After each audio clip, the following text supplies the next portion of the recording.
Boa tarde. Gostaria de agradecer aí o convite. Agradecer primeiro ao Centro de Cultura Social de São Paulo, que inclusive me ajudou muito nessa pesquisa. Agradecer às companheiras e os companheiros da UFSR e agradecer a todo mundo que está aqui presente. A minha ideia, não vou dar spoiler do livro totalmente, mas vou falar um pouco sobre a minha pesquisa para depois a gente abrir para um debate cujo tema seria esses dilemas, possibilidades do anarquismo. Então, primeiro me apresentar rapidamente. Eu sou professor de História, eu fiz essa pesquisa entre 2010 e 2014. Ela é fruto de uma dissertação de mestrado, mas no final da minha monografia eu comecei a pesquisar esse tema, partindo de uma primeira questão.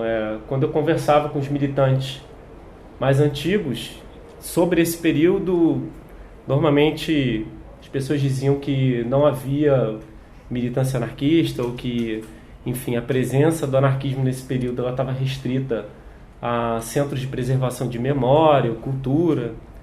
Então isso me instigou a buscar referências. Então eu tive contato com uma coleção de um jornal, Ação Direta, que circulou de 46 a 59, no Arquivo de Memória Operária do Rio de Janeiro, onde eu trabalhei como bolsista de iniciação científica e ajudei a digitalizar essa obra. Então eu pude, lendo as matérias, comecei a pesquisar esse tema. Então acho que, para começar, um pouco o trabalho da história em confrontar uma determinada memória. Ou seja, a gente tem a memória, a gente sabe que ela é um produto social, ela é construída historicamente, e a história ela tem esse papel que é um pouco de ser crítico da memória e tentar, a partir das reflexões do tempo presente, olhar para o passado e com algumas perguntas na cabeça. Então, primeiro, bem rapidamente, a falar um pouco da história do anarquismo. Quer dizer, a gente tem o que a gente vem dentro do Instituto de Teoria e História Anarquista trabalhando a noção dos 5 grandes momentos do anarquismo. Ou seja, o anarquismo historicamente vem sendo estudado a partir de periodizações, contextos históricos muito resumidos. Ou seja, o anarquismo não morre nas barricadas da Espanha em 39, em diversas partes do mundo há presença do anarquismo. E aqui, dentro da história da classe trabalhadora brasileira, a gente também tem algumas concepções que ficaram engessadas na nossa cabeça. Uma delas é que, depois do fim do Estado Novo, de 45 a 64, a gente tem os sindicatos completamente burocratizados e que essa burocratização impede completamente a ação política da classe trabalhadora. Isso não é bem correto. Apesar da burocratização sindical, a gente tem grandes greves. Aqui em São Paulo, por exemplo, em 53, a gente tem uma greve com uma passeata que reúne 300 mil pessoas na rua. A gente tem mobilizações no local de trabalho. Logo no fim da Segunda Grande Guerra, a gente também tem mobilizações relevantes, ainda que com a burocratização dos sindicatos. E em termos de história do anarquismo, o que a gente tinha em relação a esse tema, eu não fui o primeiro a debater isso, acho que é importante comentar. O Edgar Rodrigues, um pesquisador que acho que a maioria dos presentes aqui deve conhecer, ele foi um dos primeiros a abordar esse período. O que eu fiz foi tentar aprofundar um pouco mais enfim, me focar exclusivamente nesse contexto. Algumas outras pesquisas sobre o Centro de Cultura Social nesse período, mas de maneira geral a gente não tem quase nada de pesquisa sobre o anarquismo nesse período, o que me causou algumas dificuldades para dialogar com alguma historiografia. A gente tinha uma noção no campo da memória de que esse período era um período letárgico, era um período onde o anarquismo ficou submerso, ele ficou aguardando melhores condições e onde o anarquismo supostamente teria se restringido a ações culturais. No livro vocês vão ver que os anarquistas, sim, eles se concentraram em ações culturais, mas em nenhum momento eles deixaram, principalmente no período que vai de 45 a 59, abandonar os sindicatos e os espaços, as entidades de trabalhadores. Para dar um exemplo disso, a gente citaria o trabalho aqui em São Paulo do anarquismo, dos anarquistas dos sindicatos gráficos.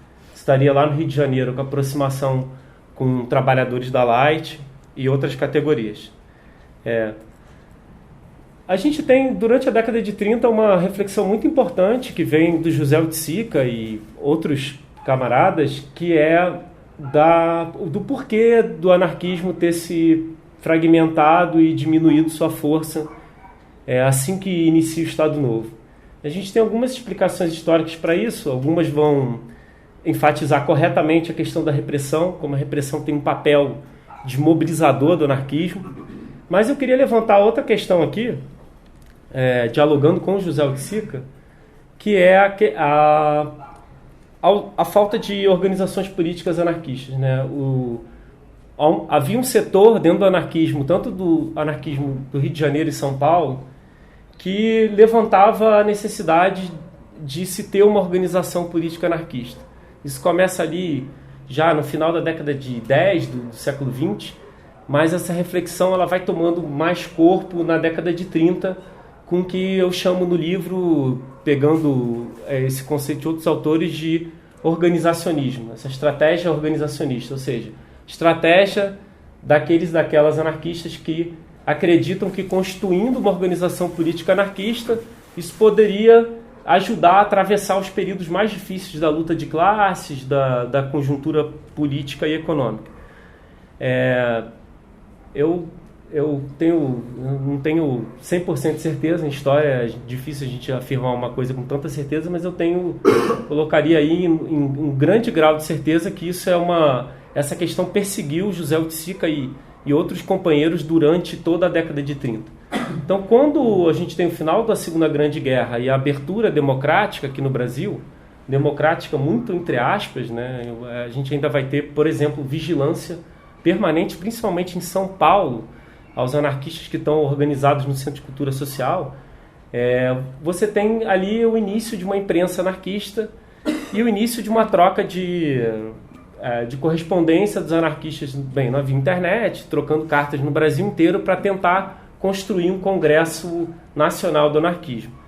Isso vai ser feito em 48, a partir daí começam a surgir organizações anarquistas muito fortes aqui no Rio, mais presentes no Rio de Janeiro e São Paulo, como exemplo a União Anarquista de São Paulo e a União Anarquista do Rio de Janeiro, e se começa a partir desse congresso a traçar algumas linhas de possibilidade de trabalho.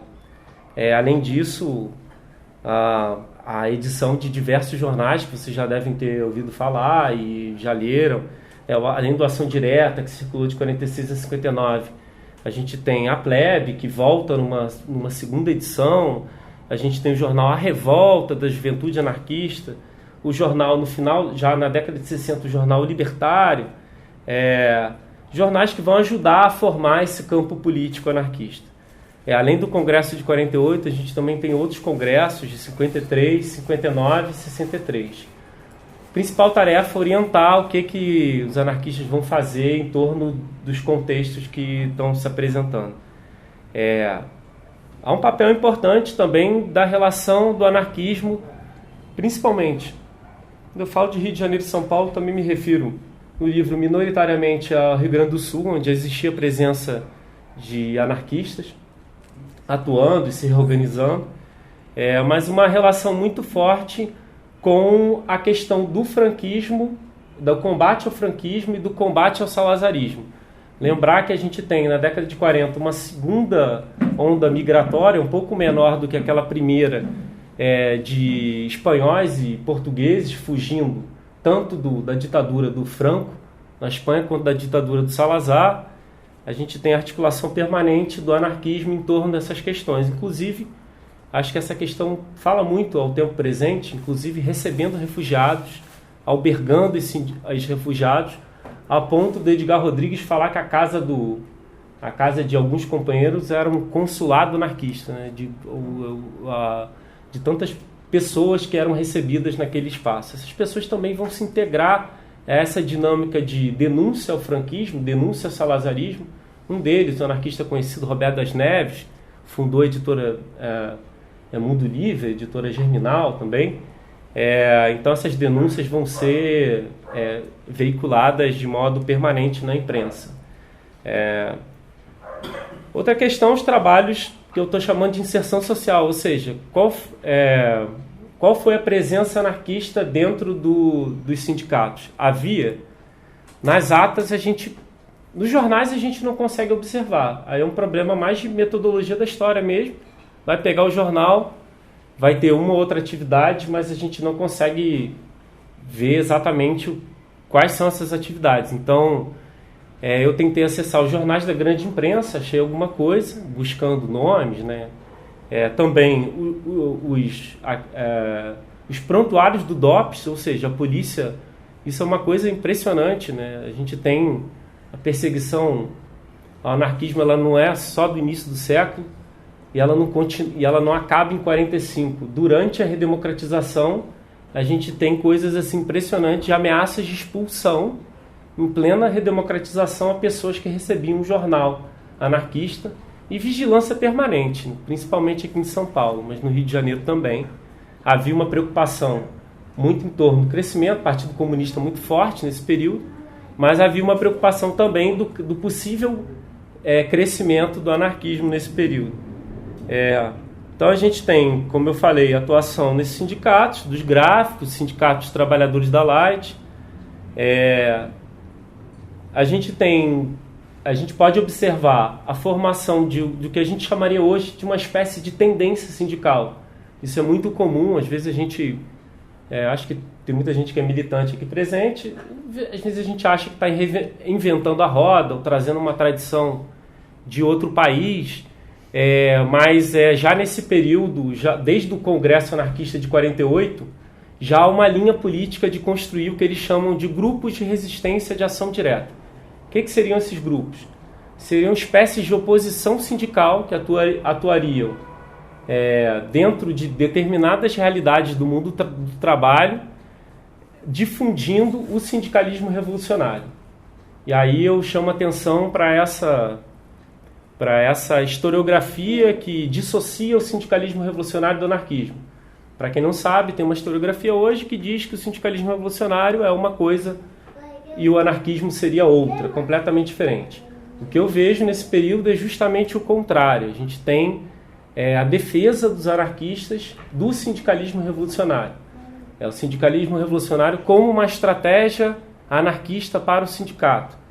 Então a gente tem esses grupos de resistência sindical, ou grupos de ação direta, eles são grupos que não são restritos a anarquistas, mas onde libertários ou pessoas simpatizantes daquela proposta política podem se inserir e, enfim, tá construindo um sindicato que seja um sindicato livre, que não seja um sindicato burocratizado, enfim.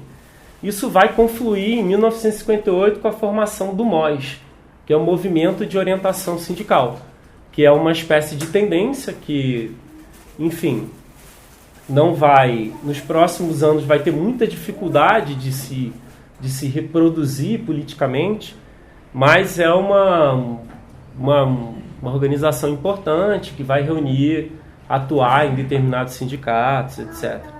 E por fim, as ações culturais, aí eu ressaltaria a atuação do Centro de Cultura Social, aqui de São Paulo, e no Rio, o Centro de Estudos Professor José Oiticica, que é fundado em 58, depois da morte do Oiticica, ele morre em 57, a partir dali, a partir da dificuldade que o anarquismo tem de se inserir em espaços sindicais, eles começam a reorientar um pouco o trabalho e dar mais peso nessas ações culturais. Essas ações culturais, elas sempre elas vão existir durante todo o período da década de 40 e 50, mas nesse período se torna o bastião da presença anarquista, tanto no Rio de Janeiro quanto em São Paulo.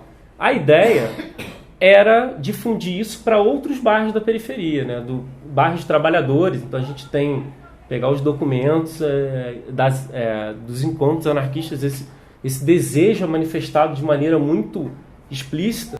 Eu acho que uma outra questão importante é ressaltar a linguagem classista que está presente nesse jornal, ou seja, os jornais, apesar dos anarquistas terem muita dificuldade de se enraizar em relação ao que eram os sindicatos do início do século, essa ideia de estar escrevendo um texto voltado a trabalhadores e trabalhadoras, isso aparece de modo permanente no jornal.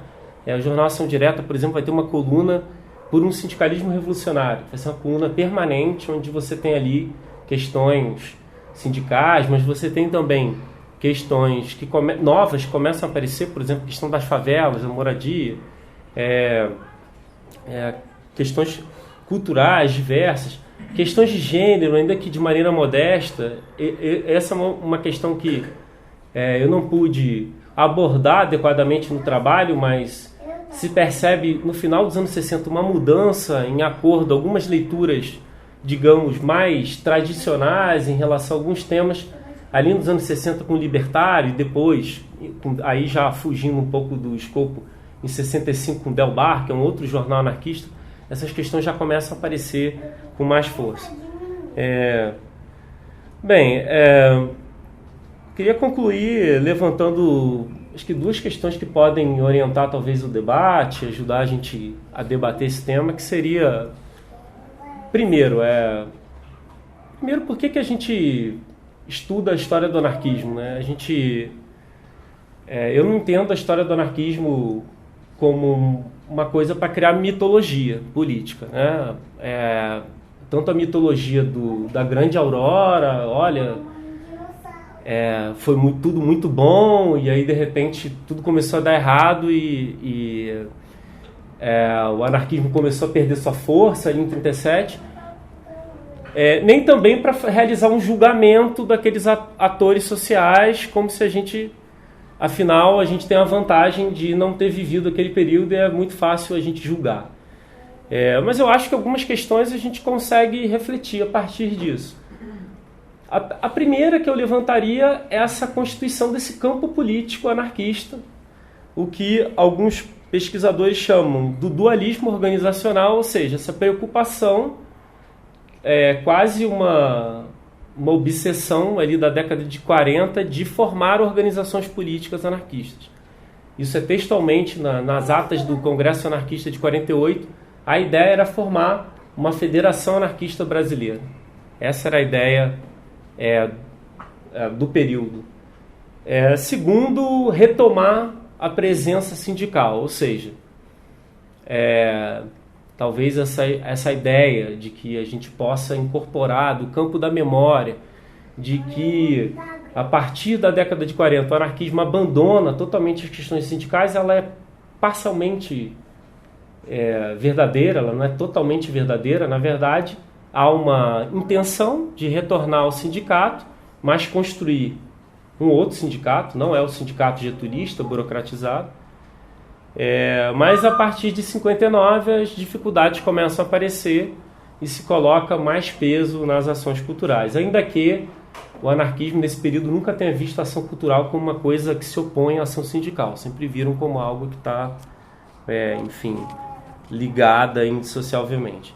Então acho que essa é uma outra questão para a gente pensar o quanto esse objetivo anarquista para retomar a presença no mundo do trabalho, ela continuou, e quais as dificuldades que eles encontraram naquele período, e acho que a gente poderia até fazer uma correlação com a situação de hoje, né? Quantas dificuldades a gente pode encontrar em estar enquanto minoria política dentro de um sindicato, ou não necessariamente dentro de um sindicato, mas dentro de uma categoria sindical, enfim. Então deixaria essa questão. Eu não sei, eu acho que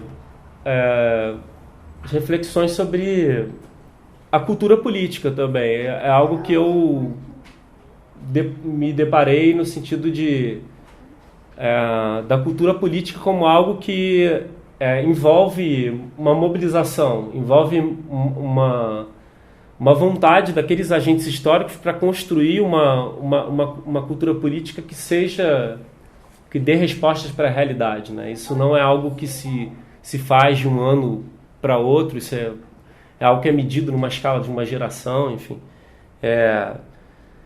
Bem, eu acho que o que eu tinha para falar basicamente era isso. Eu gostaria de ouvir as questões, o debate, as eventuais perguntas, mas concluo dizendo que eu fico muito feliz de estar falando isso aqui no Espaço CCS, sabendo que, enfim, uma coisa que a gente no Rio valoriza bastante é essa coisa da passagem das gerações, né? Como não sou só pesquisador do anarquismo, sou militante anarquista também, então, enquanto militante anarquista, a gente não está inventando a roda, a gente parte de algo que já existiu. Por exemplo, o Idal Pérez, que foi um militante desse período, o Edgar Leuenhoff, que